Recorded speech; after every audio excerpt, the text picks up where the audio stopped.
Vous avez un nez... un nez... très grand. Très. Ah!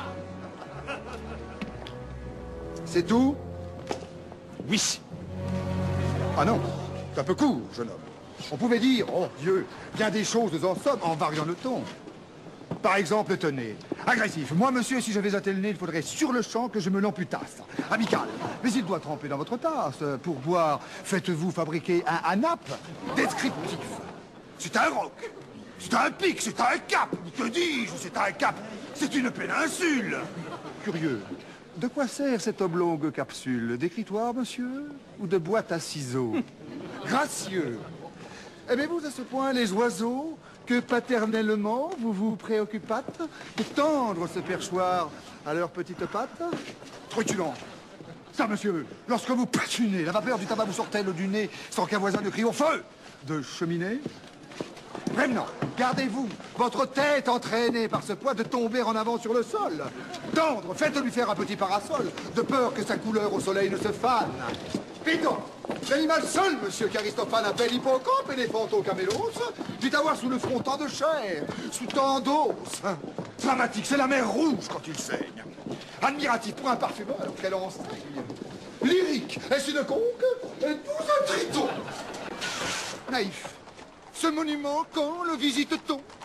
Militaire, pointez contre cavalerie. Pratique, voulez-vous le mettre en loterie? Assurément, monsieur, ce sera le gros lot.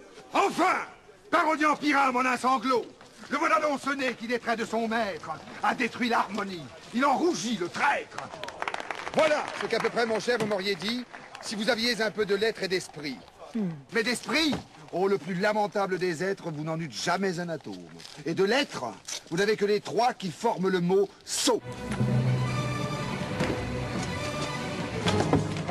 Eussiez-vous eu d'ailleurs l'invention qu'il faut pour pouvoir me servir devant la galerie pareil assortiment d'amères moqueries, que vous n'en eussiez pas articulé le quart de la moitié du commencement d'une, car je me les sers moi-même, avec assez de verve, mais je ne permets pas qu'un autre me les serve.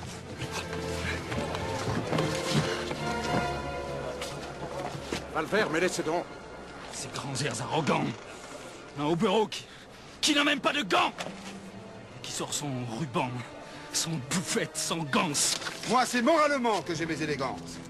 Je ne sortirai pas avec par négligence un affront pas très bien lavé, la conscience jaune encore de sommeil dans le coin de son œil, un honneur chiffonné, des scrupules en deuil, mais je marche sans rien sur moi qui ne reluise, en panaché d'indépendance et de franchise. Il suffit! Je n'ai pas de gants?